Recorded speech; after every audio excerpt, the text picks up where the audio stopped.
ಕಾನೂನು ಬಾಹಿರವಾಗಿ ಮಗುವನ್ನ ದತ್ತು ಪಡೆದಿದ್ದಂತಹ ಕೇಸ್ನಲ್ಲಿ ರೀಲ್ಸ್ ರಾಣಿ ಸೋನು ಶ್ರೀನಿವಾಸ್ ಗೌಡ ಜೈಲು ಪಾಲಾಗಿದ್ದಾಳೆ. ನಾನೇನು ಮಾಡೇ ಇಲ್ಲ, ನಂಗೇನು ಗೊತ್ತೇ ಇಲ್ಲ ಅಂತಿದ್ದಂತಹ ರೀಲ್ಸ್ ರಾಣಿ ಪರಪ್ಪನ ಅಗ್ರಹಾರವನ್ನ ಸೇರಿದ್ಯಾಕೆ?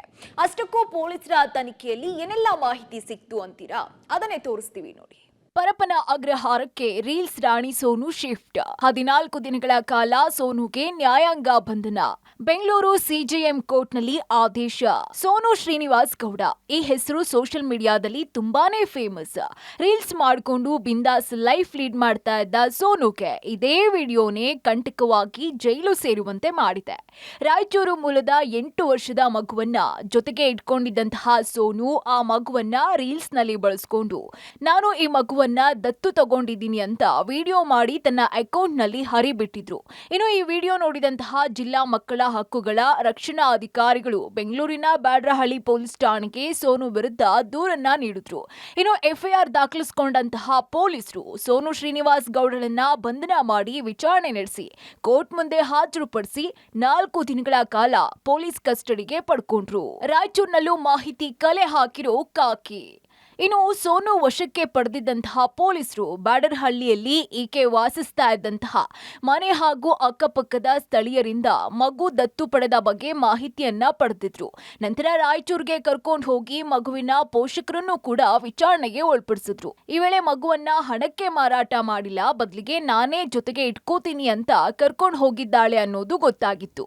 ಆದ್ರೆ ಬೆಂಗಳೂರಿಗೆ ಕರ್ಕೊಂಡು ಬಂದ ನಂತರ ವಿಡಿಯೋ ಮಾಡಿದಂತಹ ಸೋನು ಶ್ರೀನಿವಾಸ್ ಗೌಡ ನಾನು ಈ ಮಗುವನ್ನ ದತ್ತು ಪಡ್ಕೊಂಡಿದ್ದೀನಿ, ನಾನೇ ಸಾಕೊಳ್ತೀನಿ ಅಂತ ವಿಡಿಯೋ ಮಾಡಿ ಪೋಸ್ಟ್ ಮಾಡಿದ್ಲು. ಇನ್ನು ಪೊಲೀಸರ ವಿಚಾರಣೆ ವೇಳೆ ದತ್ತು ಪಡೆಯೋಕೆ ಇರುವಂತಹ ಕಾನೂನು ಹಾಗೂ ಮಕ್ಕಳ ಹಕ್ಕುಗಳನ್ನ ಸಂಪೂರ್ಣವಾಗಿ ಸೋನು ಗೌಡ ಉಲ್ಲಂಘನೆ ಮಾಡಿರೋದು ಪತ್ತೆಯಾಗಿತ್ತು. ಒಂದ್ ವೇಳೆ ಮಗುವನ್ನ ದತ್ತು ಪಡೆದಿದ್ರೆ ಮಗು ಹಾಗೂ ಪೋಷಕರ ಗುರುತನ್ನ ಬಹಿರಂಗ ಮಾಡುವಂತಿಲ್ಲ.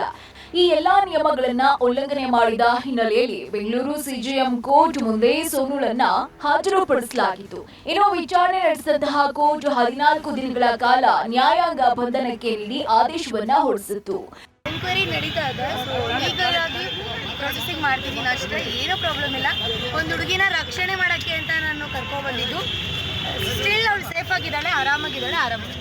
ಒಟ್ಟಾರೆ ರೀಲ್ಸ್ ಹುಚ್ಚಿಗೆ ಬಿದ್ದು ಮಾಡ್ಕೊಂಡಂತಹ ಎಡವಟ್ಟಿನಿಂದ ರೀಲ್ಸ್ ರಾಣಿಯನ್ನ ಪರಪ್ಪನ ಅಗ್ರಹಾರ ಜೈಲ್ಗೆ ತಳ್ಳಿದ್ದು ಮುದ್ದೆ ಮುರಿಯುವಂತೆ ಮಾಡಿದೆ. ಇನ್ನು ದಿನ ಬೆಳಗಾದ್ರೆ ರೀಲ್ಸ್ ಮಾಡ್ತಾ ಇದ್ದಂತಹ ಸೋನು ಗೌಡ ಪರಪ್ಪನ ಅಗ್ರಹಾರ ಜೈಲ್ನಲ್ಲಿ ಏನ್ ಮಾಡ್ತಿದ್ದಾಳೋ ಏನೋ ನೋಡ್ಬೇಕಾಗಿದೆ. ಅದೇನೇ ಇರ್ಲಿ, ಇನ್ನಾದ್ರೂ ಸೋಷಿಯಲ್ ಮೀಡಿಯಾದಲ್ಲಿ ಸಿಕ್ಕಿದ್ದನ್ನೆಲ್ಲ ಪೋಸ್ಟ್ ಮಾಡುವ ಮುನ್ನ ಎಚ್ಚರ ವಹಿಸಿದ್ರೆ ಒಳ್ಳೇದು. Umesh, crime bureau, public TV, Bengaluru.